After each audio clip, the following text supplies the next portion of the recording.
अगर पाना शिखर, कर तू शुरू अपना सफर, मंजिल पर रख बाज की नजर, चूक ना तू कोई भी कसर। हो नदी गहरी या हो लहरें बेमिसाल, हौसलों को बना लेता है नाविक अपनी पतवार।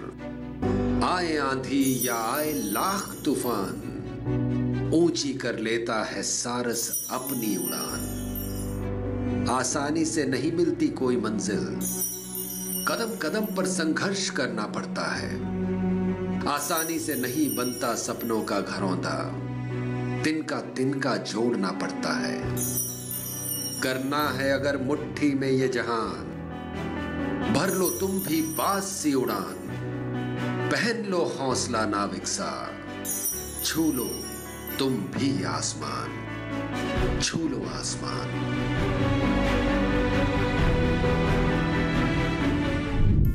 नमस्कार, मैं हूं यशोधन राणा। स्वागत है आपका हमारे शो छू लो आसमान में। हमेशा की तरह इस बार भी मैं एक ऐसे किसान की कहानी लेकर आ रहा हूं जिनकी जीवन यात्रा वाकई ही अविश्वसनीय है। हम सबके जीवन काल में समस्याएं और मुसीबतें आती रहती हैं और कई बार तो ऐसी स्थिति आती है कि एक समस्या खत्म नहीं होती और दूसरी समस्या हमें घेरने के लिए तैयार बैठी होती है और हम समस्याओं के उन चक्रव्यूह में फंसते चले जाते हैं। और ऐसी स्थिति में समस्याओं से बाहर निकल सफलता के बारे में सोच पाना भी काल्पनिक सा लगने लगता है। मशहूर अमेरिकन प्रेरक लेखक ओरिसन स्वेट मार्डन का कहना है कि सफलता इस बात से नहीं मापी जाती कि आपने क्या पाया है, बल्कि इस बात से मापी जाती है कि आपने किन विरोधों का सामना किया है और कितने साहस के साथ मुसीबतों के विरुद्ध अपना संघर्ष जारी रखा है। हमारे आज के जो मेहमान हैं उनके साथ भी कुछ ऐसा ही हुआ।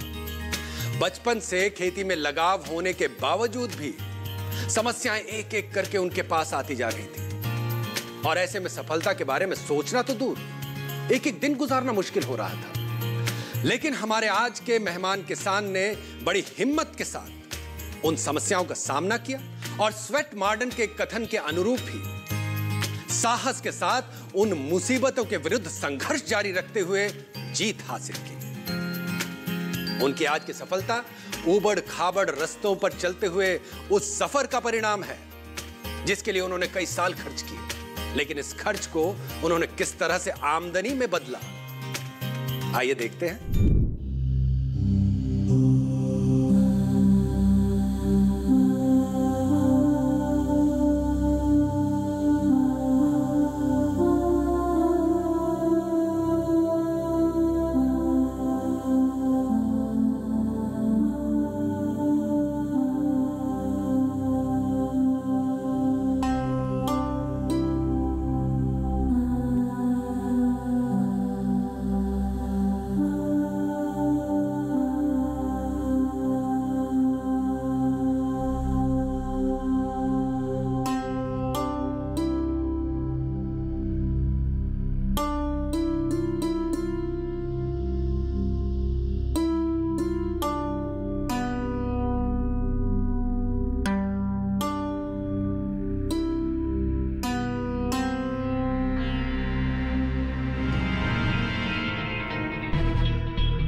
बैठ कमल।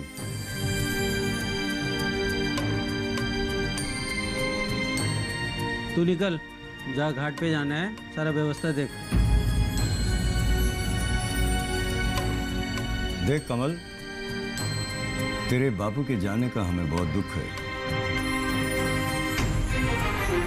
हम जानते हैं कि ये वक्त इस वक्त बात करने का नहीं है। अगर हम इस वक्त बात नहीं करेंगे कल तो करना ही पड़ेगा। सैनी, बात को गोल गोल क्यों घुमा रहे हो? बच्चे को अर्थी लेके भी निकलना है। देखो कमल, तुम्हारे बापू ने कर्जा लिया है हमसे, अब ये कर्जा तुमको चुकाना होगा। देखो कमल, तुम इस घर के बड़े लड़के हो। अब ये जिम्मेदारी तुम्हें तो लेनी ही होगी, है ना? अगर ये जिम्मेदारी तू नहीं लेता है, कल से तेरा खेत हमारा हो जाएगा।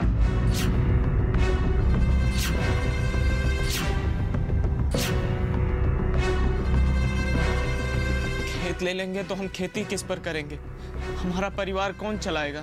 ठीक है, तुम खेती कर और हमारा कर्जा उतार, और ये सारा कर्जा तुम्हारे नाम, कमल सिंह चौहान के नाम।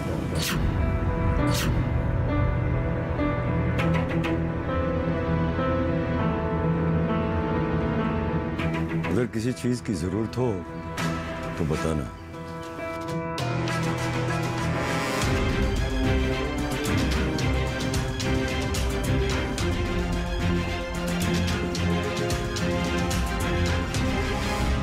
कमल सिंह चौहान, उम्र 15 वर्ष। खेलने कूदने और सपनों की दुनिया वाली उम्र में कमल सिंह के ऊपर बड़ी विपदा और जिम्मेदारी आ गई, और कमल सिंह ने इस जिम्मेदारी को बाखूबी स्वीकार किया।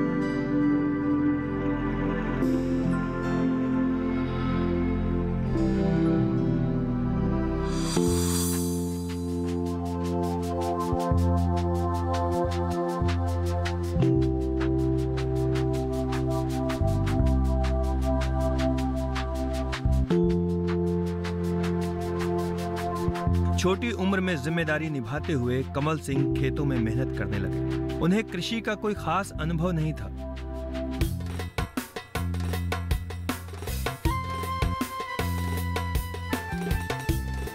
इसलिए वो अपने पूर्वजों की तरह गेहूं और चावल की पारंपरिक खेती करने लगे। समय गुजरने लगा, दिन महीने और महीने वर्षों में बदलने लगे। कमल सिंह किसी तरह पारिवारिक जिम्मेदारी को निभा रहे थे।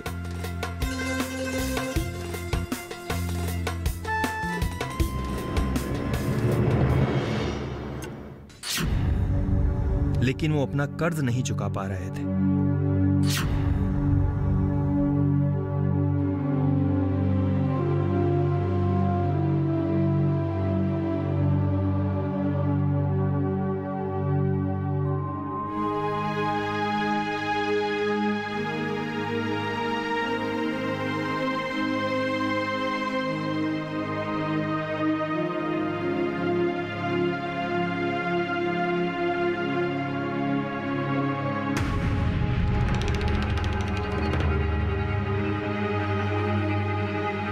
और ये बात उन्हें बहुत चुभती थी, उन्हें परेशान करती थी।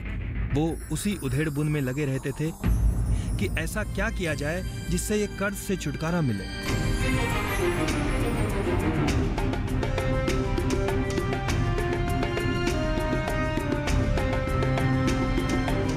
खेती से वैसी आमदनी नहीं हो रही थी कि कर्ज चुकाया जा सके।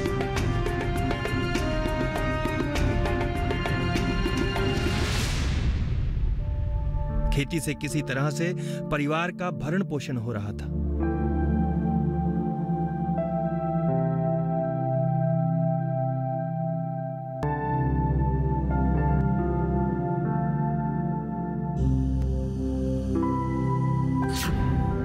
लेकिन कमल सिंह एक अलग व्यक्तित्व और सोच वाले इंसान थे, और कृषि को लेकर भी उनकी सोच अलग थी।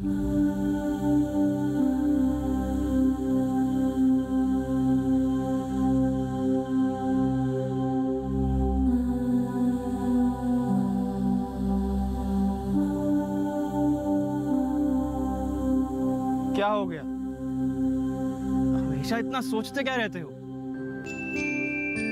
सोच रहा हूं, जिस तरीके से हम खेती कर रहे हैं उससे हमारा उद्धार कभी ना हो पाएगा। हाँ, परिवार का खर्चा पानी तो निकल जाएगा, लेकिन जीवन के हम दूसरे स्तर तक ना पहुंच पाएंगे। तो क्या करोगे? हमें अपनी खेती को ना बिजनेस, व्यापार में बदलना होगा। खेती का तौर तरीका ऐसा होना चाहिए जैसे व्यापार में होता है। निवेश, पूंजी, मुनाफा, इन सब का ध्यान रखना होगा। भाई सोच तो अच्छा है, लेकिन खेती बिजनेस कैसे हो सकता है?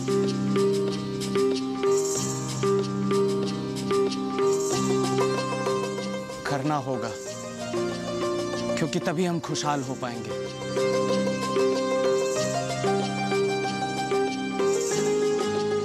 कहते हैं जिस तरह से आपकी सोच बनती है, प्रकृति भी उसी तरह से अवसर प्रदान करने लगती है।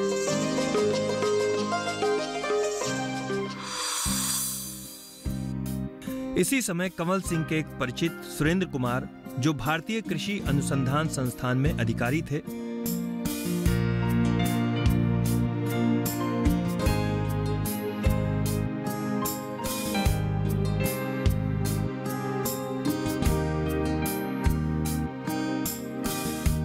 वो एक दिन अपने साथ धीरज असनानी नाम के व्यक्ति को लेकर कमल सिंह के गांव आए।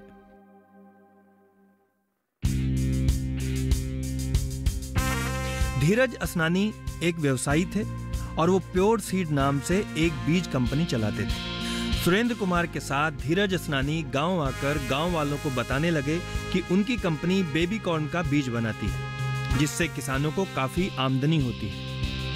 ये सुनकर गांव वालों के साथ बैठे कमल सिंह की उत्सुकता जागी और उन्होंने इस पर चर्चा की। ये बेबी कॉर्न का खेती से कितने तक आमदनी हो जाता है? 1 एकड़ बेबी कॉर्न आपको 8 से 10 क्विंटल की पैदावार दे देता है और प्रति किलो ये बाजार में 70 रुपए का बिकता है। बाकी आप हिसाब लगा लीजिए।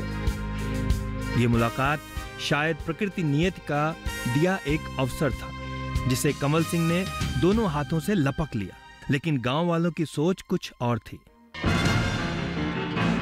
बावड़ा हो गया, मती मारी गई है तेरी।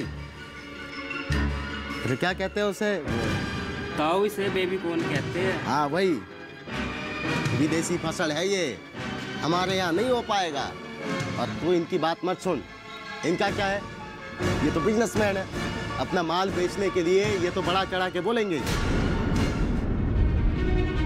अरे इनकी बात सुनेगा तो गड्ढे में जाएगा तू, गड्ढे में। हाँ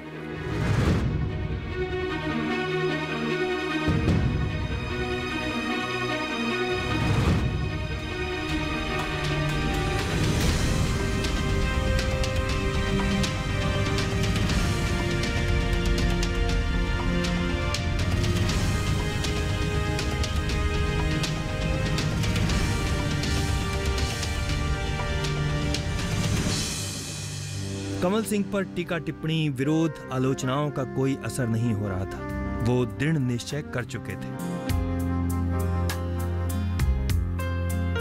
फिर उन्होंने अपने परिचित भारतीय कृषि अनुसंधान संस्थान के अधिकारी सुरेंद्र कुमार की मदद से बेबी कॉर्न का बीज प्राप्त किया।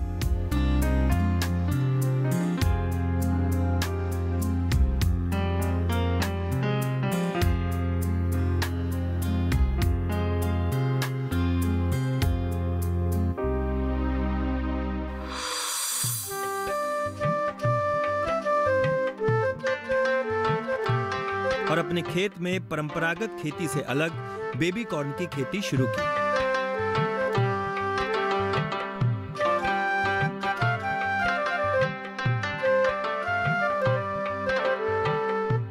पहली खेती से ही कमल सिंह को गेहूं और चावल से ज्यादा मुनाफा हुआ।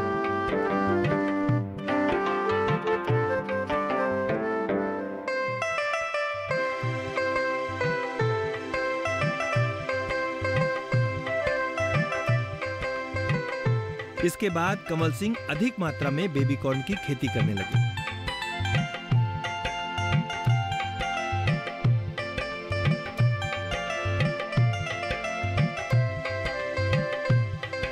जिससे उनकी आमदनी दिन दूनी बढ़ने लगी।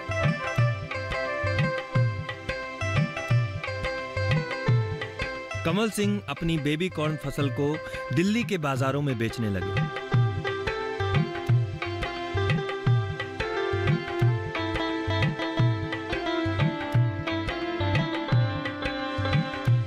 बेबी कॉर्न की अपनी खेती से इतने उत्साहित थे कि उन्होंने काफी वृहद मात्रा में उसकी खेती शुरू की।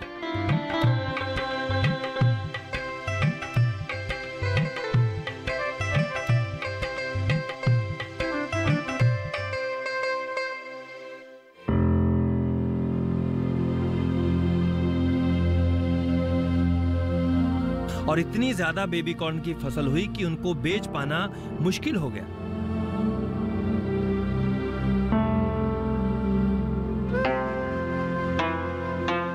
वो अपनी फसल को प्रोसेसिंग करवाना चाहते थे,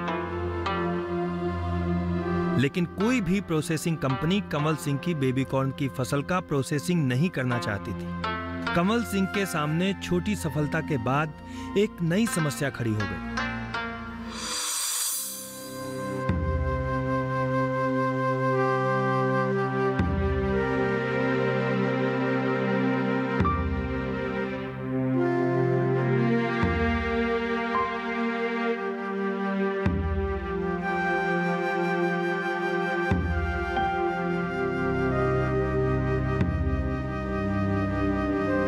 लेकिन कमल सिंह ने इस चुनौती को भी स्वीकार किया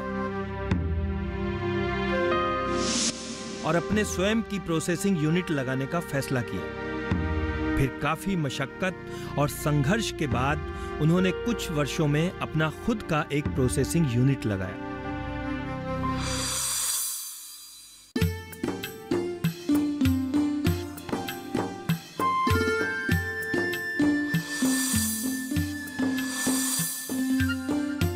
जिससे उनकी बेबी कॉर्न की फसल उनकी ही यूनिट में प्रोसेस्ड होने लगी और इससे कमल सिंह की आमदनी चौगुनी हो गई।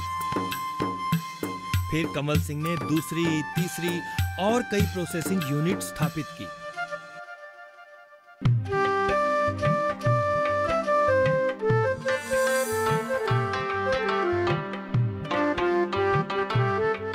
इसके साथ साथ वो मशरूम और मधु उत्पादन का भी कार्य करने लगे, जो अब सब कुछ उनके ही प्रोसेसिंग यूनिट में तैयार होने लगा। इस सफलता के साथ कमल सिंह ने अपने जीवन का सबसे बड़ा दायित्व पूरा किया। उन्होंने पिता द्वारा लिया कर्ज लोगों को लौटा दिया।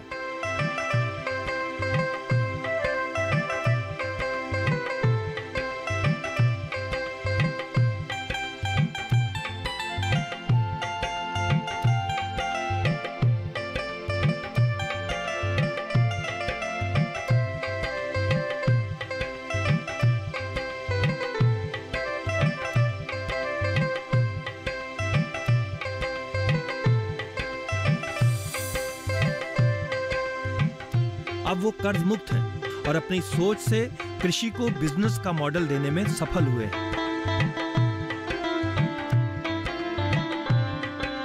इस सफलता के साथ उन्होंने अपने परिवार और भाइयों के जीवन स्तर को उन्नत किया, संपन्न बनाया।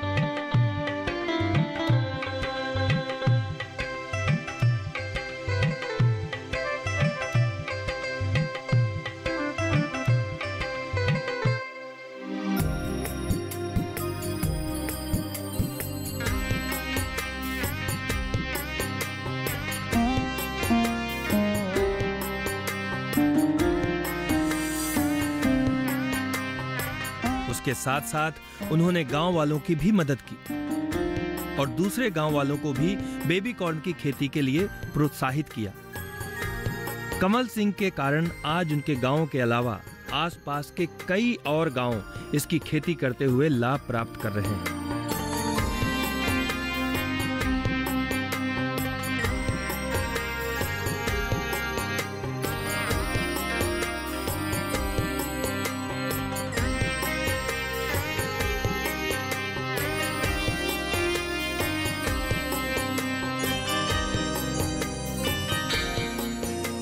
कमल सिंह चौहान की सफलता और दूसरे किसानों के प्रति उनके योगदान को संज्ञान में लेते हुए समाज और सरकार ने उनका सम्मान किया। कई तरह के सम्मान के साथ उन्हें 2019 में भारत सरकार द्वारा पद्मश्री के सम्मान से सम्मानित किया गया। पद्मश्री कमल सिंह चौहान एक सफल किसान और बिजनेसमैन हैं और साथ ही साथ समाज और दूसरे किसानों को उन्नत बनाने के अपने प्रयास में निरंतर संलग्न है। उनके इस प्रयास और सफलता को हमारा नमन।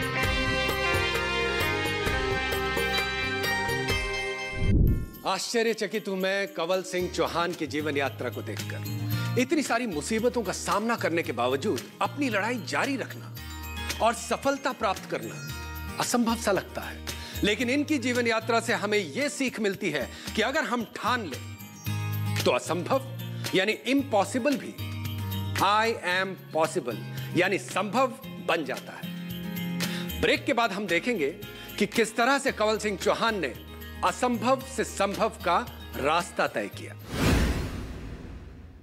बचपन से जब किसान के यहाँ पैदा हुए थे, खेती में बचपन से ही रुचि थी। दूसरा पिताजी 1978 में नहीं रहे तो खेती करना मजबूरी भी थी, क्योंकि सबसे बड़ा परिवार में मैं ही था और खेती करनी जरूरी थी।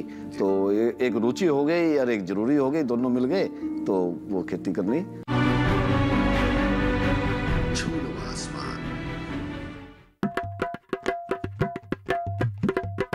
कुछ नया सोचने की हिम्मत,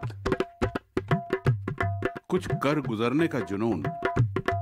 आइए मिलिए हिंदुस्तान के नवाचारियों से।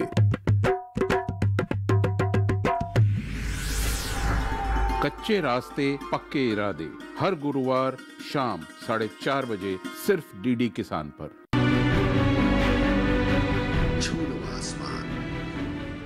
स्वागत है आपका छू लो आसमान में।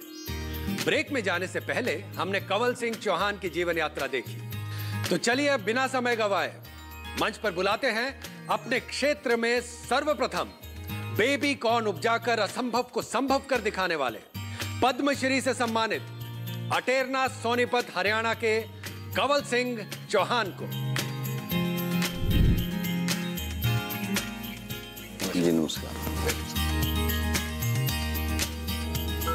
कंवल सिंह जी, आपका स्वागत है हमारे शो में। सबसे पहले तो मैं आपको बधाई देना चाहूंगा, क्योंकि आप अपने क्षेत्र में पहले ऐसे किसान हैं जिन्होंने बेबी कॉर्न की खेती की।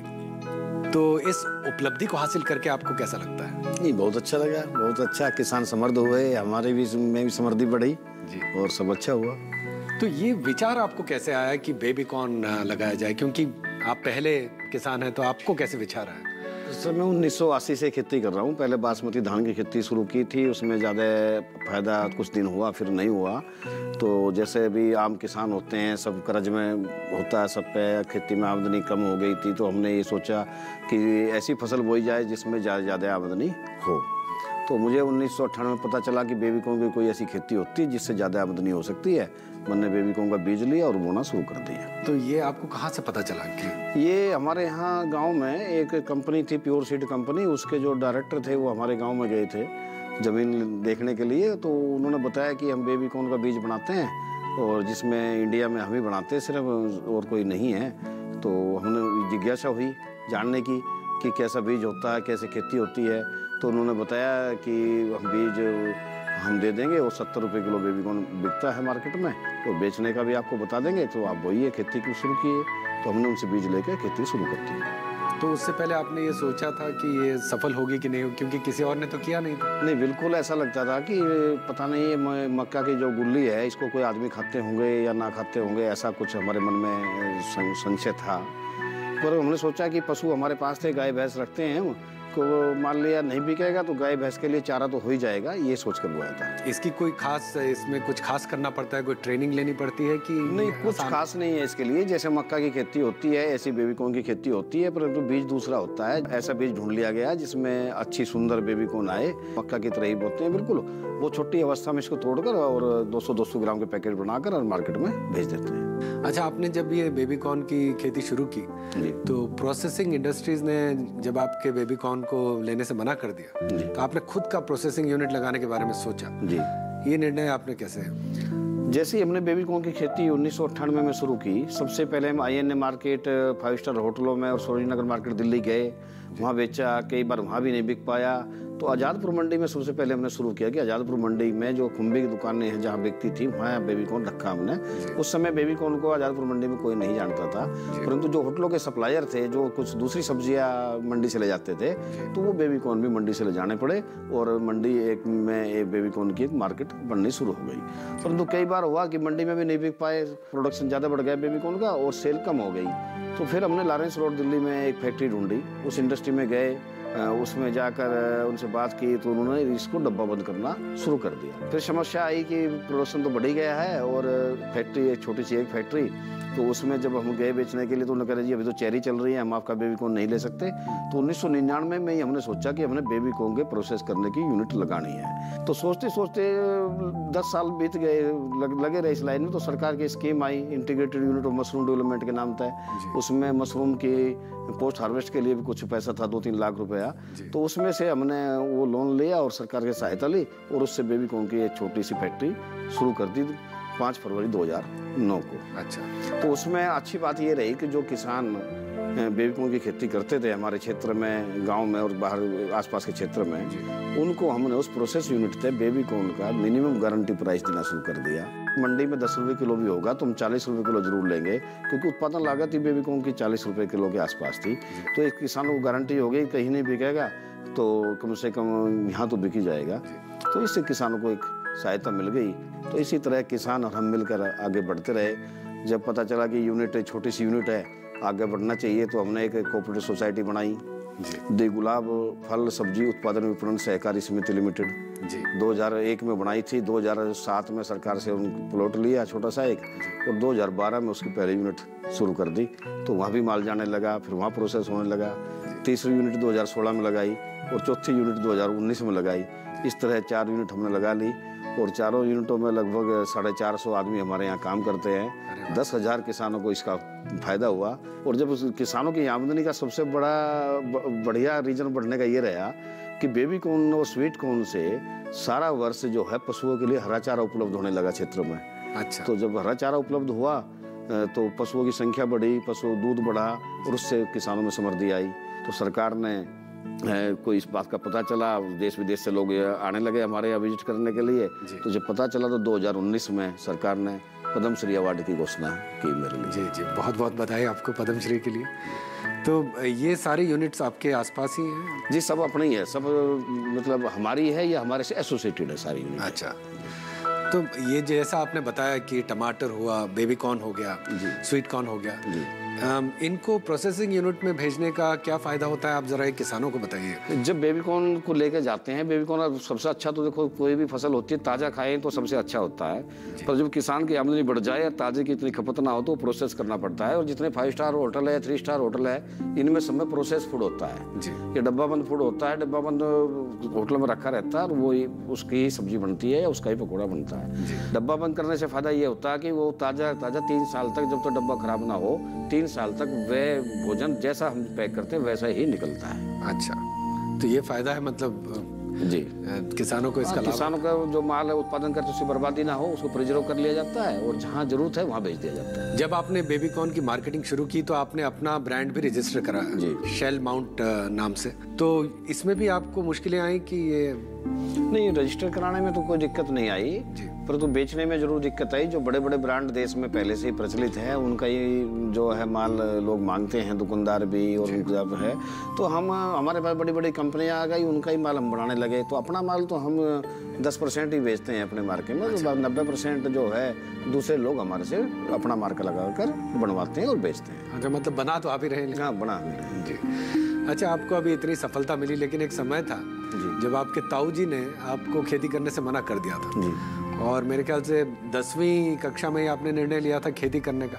तो फिर ऐसी क्या चीज़ थी जो आपको खेती की तरफ खींच लाई? एक तो खेती में रुचि, क्योंकि बचपन से जब किसान के यहाँ पैदा हुए थे खेती में बचपन से ही रुचि थी और मन में ये था कि नौकरी भी करेंगे तो खेती जरूर करेंगे, क्योंकि उसमें रुचि बनी हुई थी।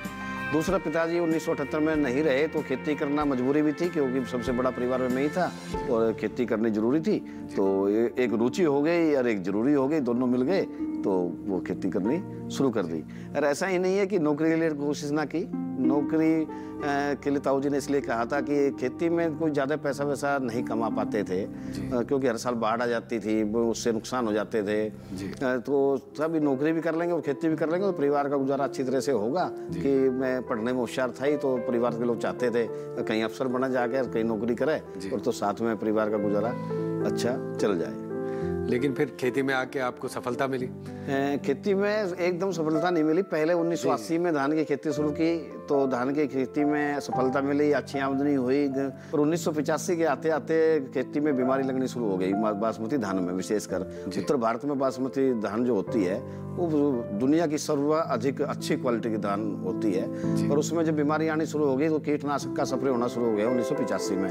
और यही समय एक शुरू हो गया जब किसान जो है घाटे में जाना शुरू हो गया कीटनाशक और रासायनिक खाद की खेती के कारण, क्योंकि हमने प्राकृतिक का जो संतुलन था वो बिगाड़ना शुरू कर दिया 1985 में ही। और चलते चलते आज स्थिति ऐसी आ गई है कि खेती करना ना लाभदायक रहा है, क्योंकि कीटनाशक और रासायनिक खाद का जितना हम प्रयोग कर रहे हैं उससे हमारे जो मित्र कीट थे वो भी सब खत्म हो गए हैं। जो केचुआ था हमारी ज़मीन में जो खाद बनाने का काम करता था वो भी खत्म हो गया, और जो किसान है पूर्णतः रासायनिक खेती पे निर्भर हो गए हैं। और बाजार ने इसका रूप ले लिया है। बाजार से हमेशा किसान को सब माल खरीदना होता है, और जब बेचने की बारी आती है हिसाब लगाते हैं तो पता चलता है कि किसान ने जितना इनपुट डाला और जितना बेचकर फसल का पाया शायद उसमें एक भारी अंतर रह जाता है और किसान लाभ में नहीं रहता। लेकिन आप तो प्राकृतिक खेती अब करते हैं। अब प्राकृतिक खेती की शुरुआत इसीलिए की कि किसान लाभ में आए। हम अपना खाद बनाते हैं अपने खेत में, रासायनिक खाद का कम से कम प्रयोग करते हैं और कीटनाशक का तो प्रयोग बिल्कुल करते ही नहीं है। आज बेबी कॉर्न के उत्पादन में कंवल सिंह जी का क्षेत्र देश में अव्वल नंबर पर है। जी हाँ, इस मामले में गांव अटेरना सोनीपत हरियाणा में जो है वो देश में पहले नंबर पर आता है। और इस सब में सबसे बड़ा योगदान है कंवल सिंह चौहान जी का। कोई सोच भी नहीं सकता था कि जो सफर कर्ज से शुरू हुआ था वो इस उपलब्धि तक पहुंचेगा, लेकिन कंवल सिंह जी ने यह कर दिखाया। अभी और भी बहुत सारी बातें हम इनके साथ करेंगे, लेकिन एक छोटे से ब्रेक के बाद। परिवार का बहुत बड़ा योगदान रहा है, क्योंकि मैं तो ज्यादातर घूमता फिरता रहता था, टेक्नोलॉजी ढूंढता रहता था, तो मेरे से पीछे जो काम करते थे वो परिवार के लोग ही करते थे। तो बड़ी खुशी हुई कि हमारे गांव का नाम कम से कम प्रधानमंत्री कार्यालय तक पहुंचा, जिसमें मेरा नाम भी उन्होंने लिया। और हमारी जो सफलता की कहानी वो प्रधानमंत्री जी ने अपनी जबान से बताई।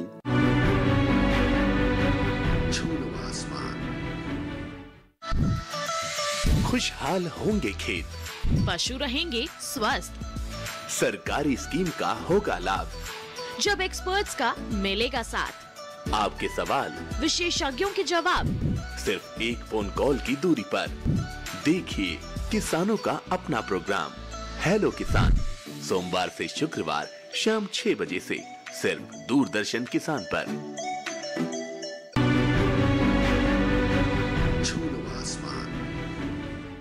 स्वागत है आपका छूलो आसमान में। हमारे साथ है कंवल सिंह चौहान। जिस क्षेत्र में सिर्फ पारंपरिक तरीके से खेती की जाती थी, वहां नए तरीकों का इस्तेमाल करके कंवल सिंह जी ने क्रांति ला दी। कुछ अलग और उसे नए तरीके की करने की चाह ने न सिर्फ कंवल सिंह जी को गौरवान्वित किया, बल्कि उनके पूरे क्षेत्र को भी सम्मान दिलाया है। आइए इस बारे में और भी बातें करते हैं इनसे। कंवल सिंह जी, एक छोटे से किसान से पद्मश्री मिलने तक की जो आपकी यात्रा रही, उसके बारे में हमें कुछ बताइए।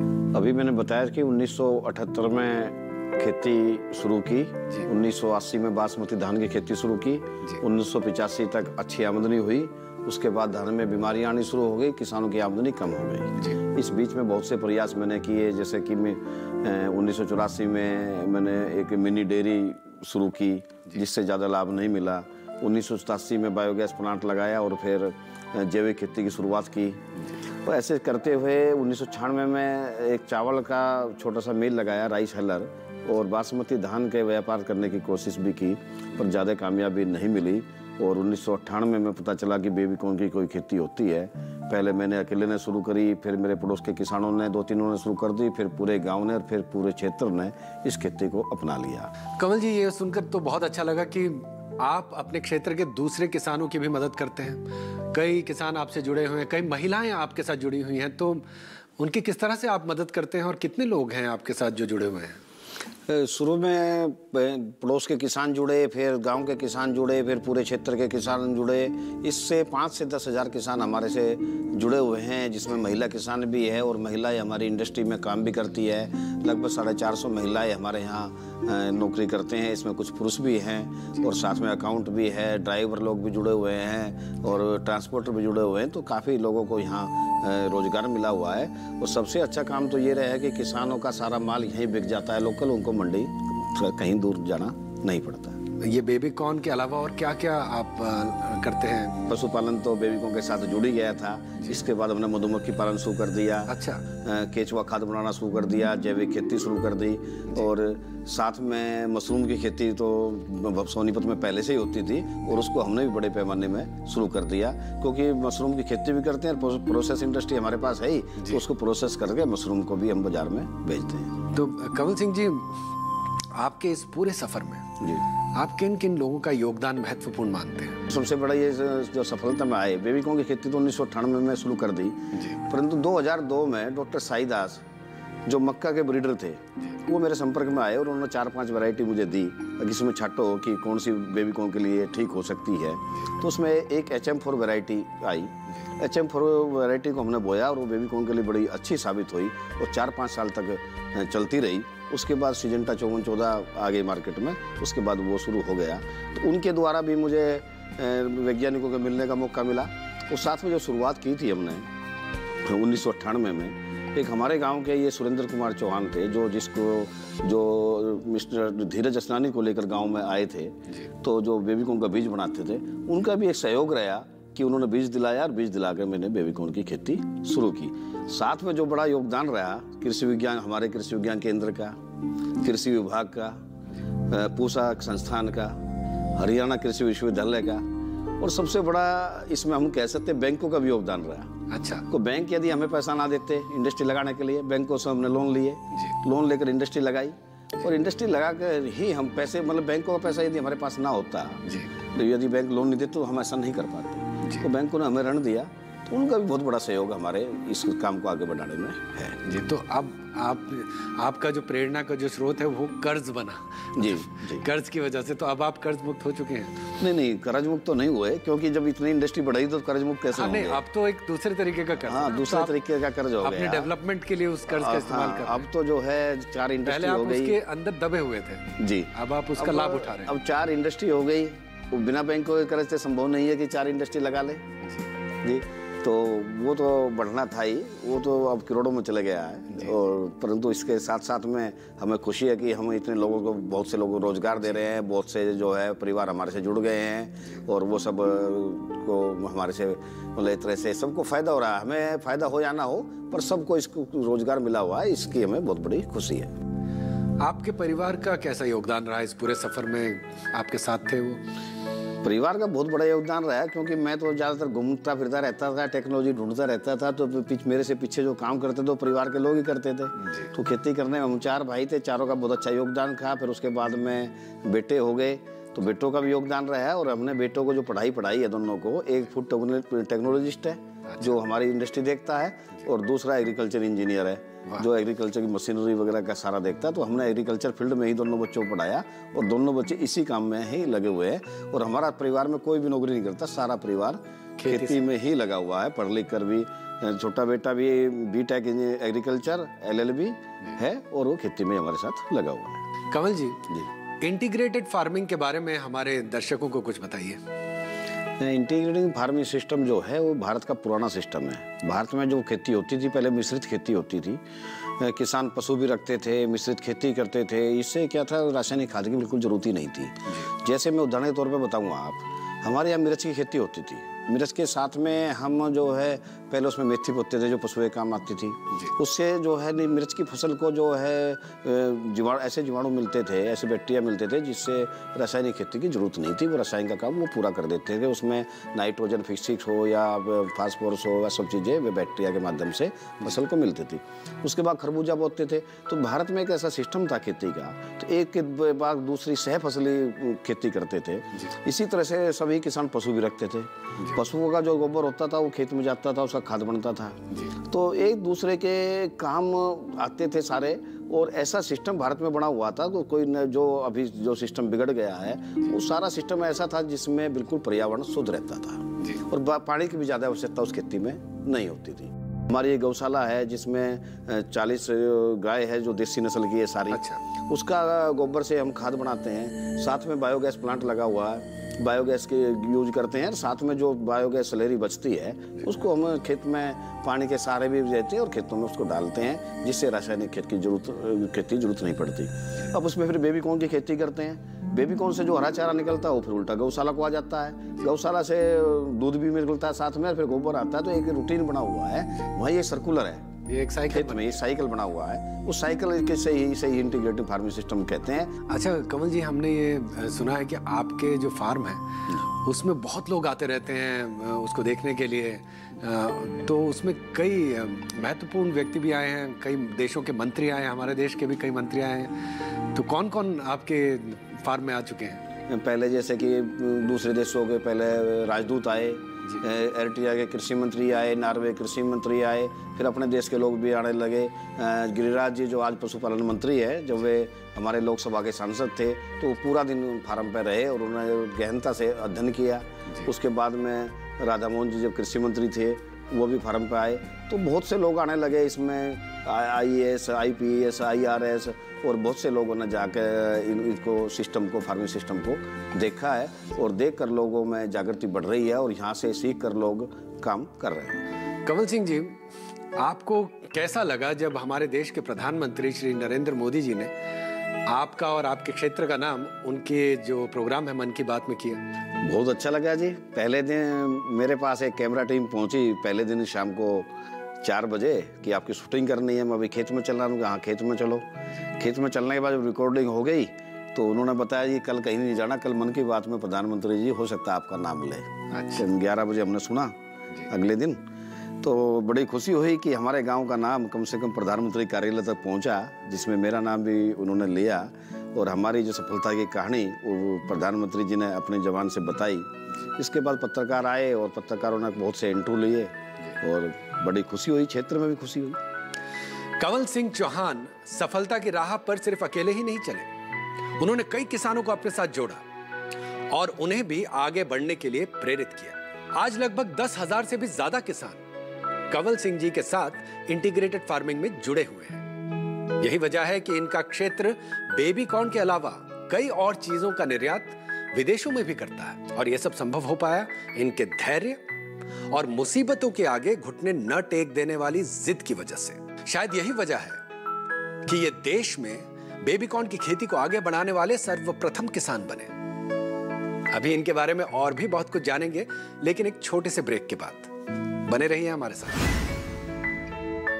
बाबा जी के बारे में बहुत कुछ सुना है और जब भी इनको 2019 में पद्मश्री मिला उससे पहले इन्होंने बहुत मेहनत की और आज भी मेहनत करते हैं और उन्हें देख के हमें भी लगता है कि हमें कुछ करना चाहिए और अच्छा लाइफ में। अच्छी क्वालिटी है कि वो निराश नहीं होते, ये हो ही नहीं सकता, वो शब्द उनकी डिक्शनरी में नहीं है।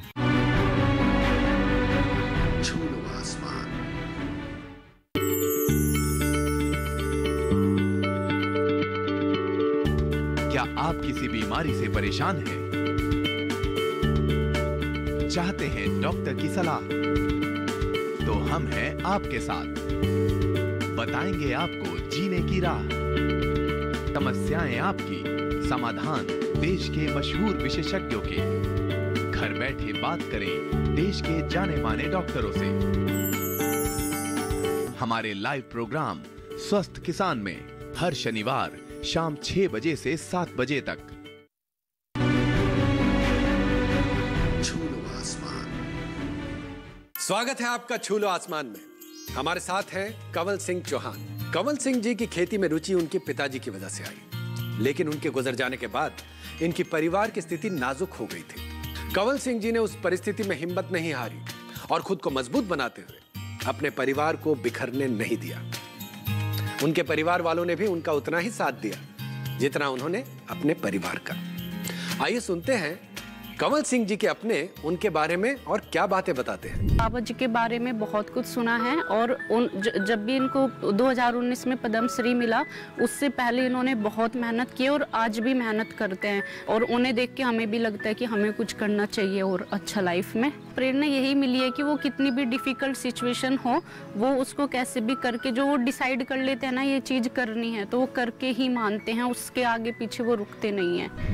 मेरे पिताजी कभी भी हिम्मत ना हारने वाले एक व्यक्ति है। चाहे कोई भी कठिनाई हो, कोई भी क्षेत्र हो, हर क्षेत्र में वो आगे बढ़कर काम करने वाले हैं। उनसे सबसे अच्छी सीख ये है कि कभी भी कोई भी काम मुश्किल नहीं होता। 10वीं क्लास में थे तो उस टाइम पे मेरे पिताजी गुजर गए थे। मैं बहुत छोटा था, 2-3 साल का था मैं उस टाइम पे। तो उन्होंने बहुत काम करा सबके लिए, हमारे लिए पढ़ाई लिखाई शादी सब कुछ उन्होंने की है।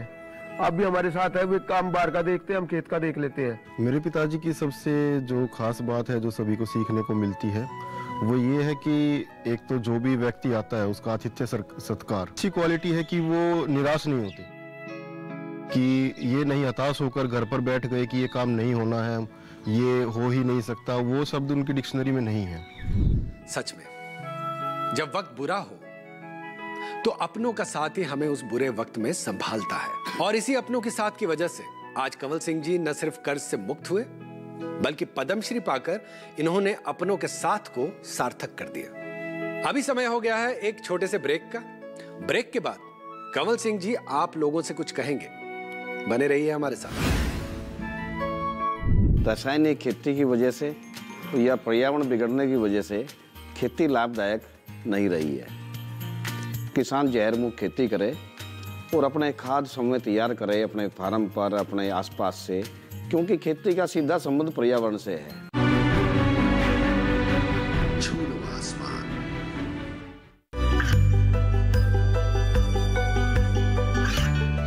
गांवों और पिछड़े क्षेत्रों में सरकारी योजनाओं की जानकारी पहुंचा।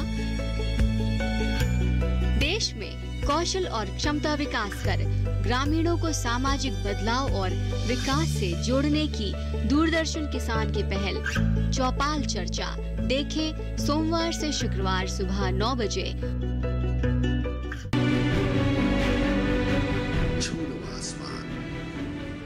स्वागत है आपका छू लो आसमान में।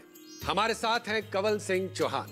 कंवल सिंह जी की जीवन यात्रा निश्चित रूप से संघर्षों से भरी हुई थी, लेकिन इन्होंने ठान लिया था कि इन्हें आगे बढ़ना है चाहे कुछ भी हो जाए। इन्हीं दृढ़ इरादों की वजह से इन्होंने पीछे मुड़कर नहीं देखा और आगे बढ़ते रहे, और तब तक आगे बढ़ते रहे जब तक इन्होंने आसमान को नहीं छू लिया।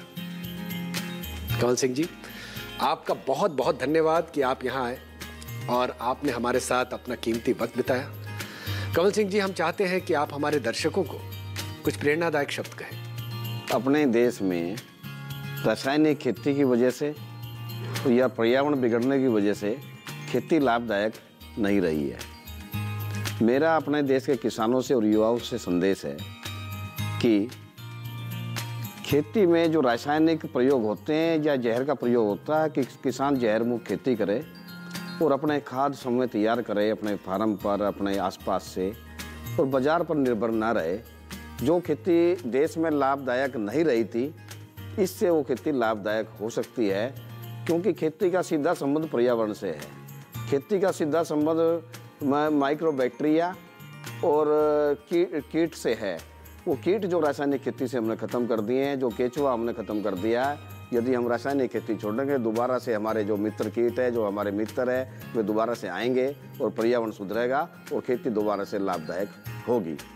ऐसे में मेरा अपने देश में जो कृषि विश्वविद्यालय है, जो वैज्ञानिक कृषि पर काम कर रहे हैं, उनसे भी मैं उम्मीद करता हूं कि रासायनिक खेती छोड़कर जहर मुक्त खेती की ओर शोध करें और उनके शोध किसानों तक जाए और किसान उनका फ़ायदा उठाकर खेती करे, जिससे खेती लाभदायक ही होगी और जहर मुक्त खेती होगी, साथ में स्वास्थ्यवर्धक भी होगी और किसान जहर बोने से बच जाएगा।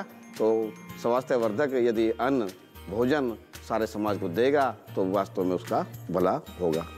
धन्यवाद। कंवल जी की जीवन यात्रा और उनकी बातें हमें ये सीख देती हैं कि इस जीवन में मुसीबतें आएंगी, हमें हर पल गिराएंगी, लेकिन अगर हमारे इरादे दृढ़ हो तो हम न सिर्फ गिरकर संभल सकते हैं बल्कि परिंदों की तरह आसमान को भी छू सकते हैं। अभी समय हो गया है आप लोगों से और कंवल सिंह जी से विदा लेने का।